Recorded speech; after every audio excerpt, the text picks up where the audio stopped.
నాకు అందరూ బాగుండాలని కోరుకునేవాడిని.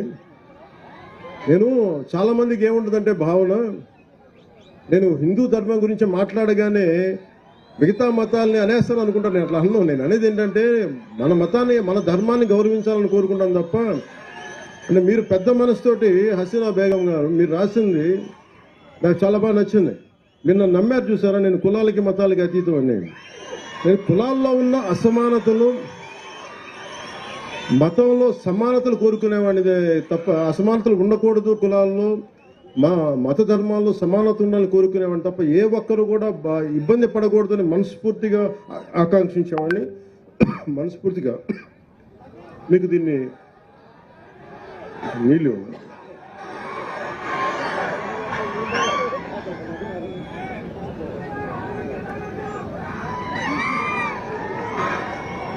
నా ఆరోగ్యం జాగ్రత్తని మీరు అంటే మీరుండగా నాకు భయం ఏంటి చెప్పు.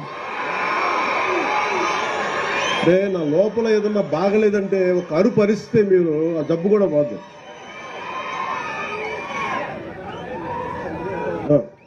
అలాగే వాల్మీకి బోయ సంక్షేమ సంఘం నుంచి నాకు రిప్రజెంటేషన్ అందింది. ఇది ప్రత్యేకించి కేంద్ర ప్రభుత్వం, రాష్ట్ర ప్రభుత్వం కంటే కూడా కేంద్ర ప్రభుత్వ పరిధిలో ఉండేది. ఏ కులాలని ఏంటి అనేది, ఉదాహరణకి మన తెలంగాణ విభజన జరిగేంత, మన విడిగా ఏర్పాటయ్యాక దాదాపు 26 కులాలని 29 కులాలను బీసీల జాబితా నుంచి తొలగించారు. సో ప్రతిదీ చాలా క్లిష్టమైన, కష్టమైన ప్రక్రియ. కానీ పదే నేను పోయినసారి వచ్చినప్పుడు కూడా వాల్మీకి బోయ సంక్షేమ సంఘం నాకు ఈ రిప్రజెంటేషన్ ఇచ్చారు. ఖచ్చితంగా దీన్ని గౌరవ ముఖ్యమంత్రి గారితో మాట్లాడి, క్యాబినెట్లో మాట్లాడి దీన్ని వారికి తెలియజేస్తాను మనస్ఫూర్తిగా మీకు తెలియజేసుకున్నాను. అలాగే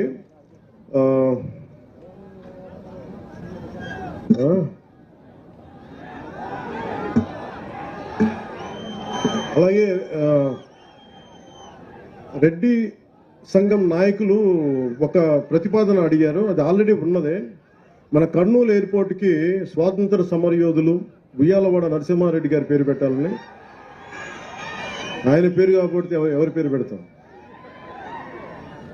అంటే బ్రిటిష్ వాడు భయపడ్డాడంటే ఉయ్యాలవాడ నరసింహారెడ్డి గారు లేకపోయిందంటే ఈ పాటికి ఎలా ఉండేది. అలాంటి ఆ మహానుభావుడు పేరు పెట్టకపోతే ఎలా? అందుకని ఖచ్చితంగా దీన్ని ముందుకు తీసుకెళ్ళి, ఏదైతే చిన్న చిన్న హికప్స్ ఉన్నాయో వాటిని అలాగే ముందుకు తీసుకెళ్తాం. అలాగే ఇర్రెస్పెక్ట్ ఆఫ్ మీరు కులాల పరంగా కావచ్చు, ఏదైనా కావచ్చు, నేను కులాల గురించి కొంచెం ఇబ్బంది లేకుండా మాట్లాడతాను.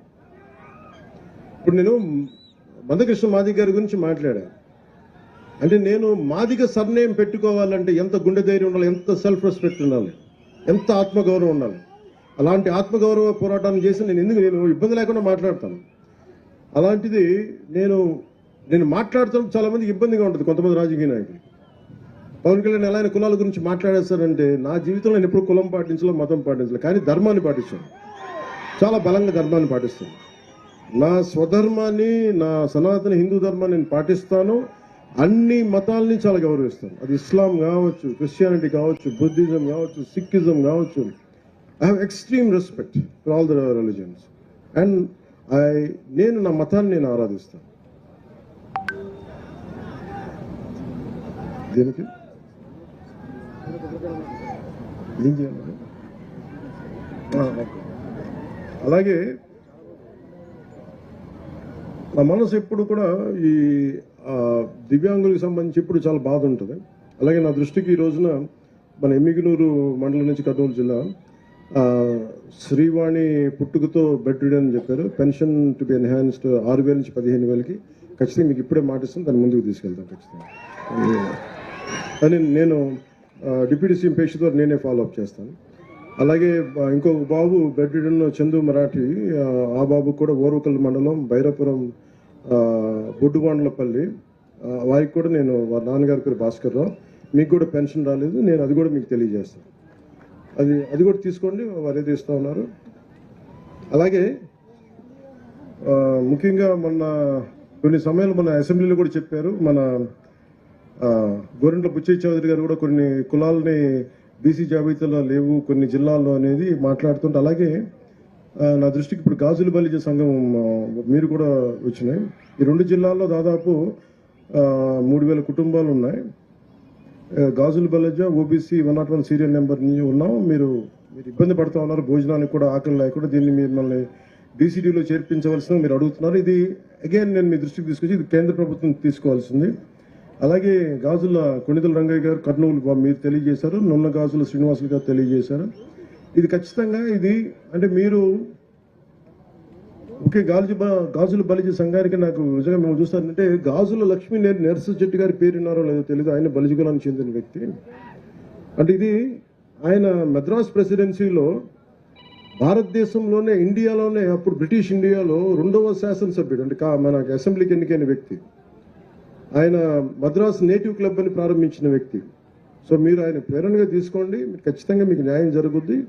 నేను అన్ని కులాలతోటి ఎలాగ న్యాయం కోసం పోరాటం చేస్తానో అది మాదిగా ఉపకులాలు కావచ్చు, అలాగే ఎస్సీ ఉపకులాలు కావచ్చు, అన్నిటికీ అలాగే ముస్లిం మైనారిటీలకు సంబంధించి కావచ్చు, ఎలా న్యాయం చేస్తాను మీకు కూడా ఖచ్చితంగా న్యాయం జరిగేలాగా నేను నా వంతు కృషి చేస్తాను. మీ అందరికీ నేను తెలియజేసుకుంటాను. ఏమ్మా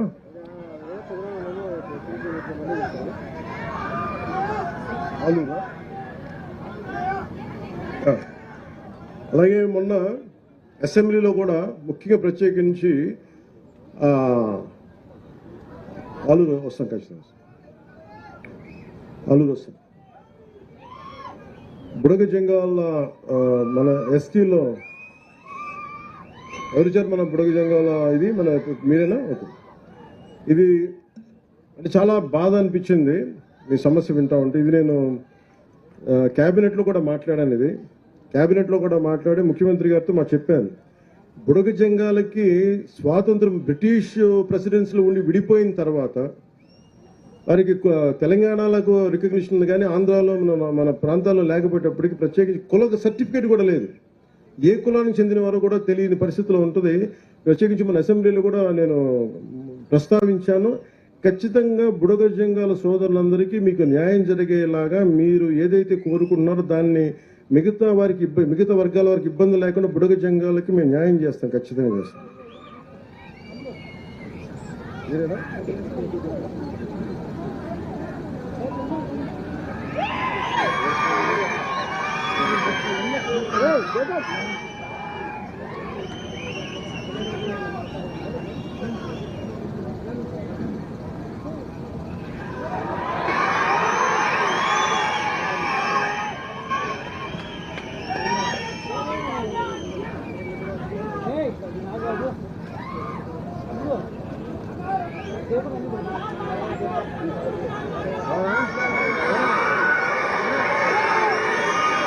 ఏమంటారు నాకు వినిపించలే. ఒక నిమిషం సార్, కొంచెం కొంచెం కొంచెం కొంచెం అరుపులు అరవకుండా ఉన్నాను.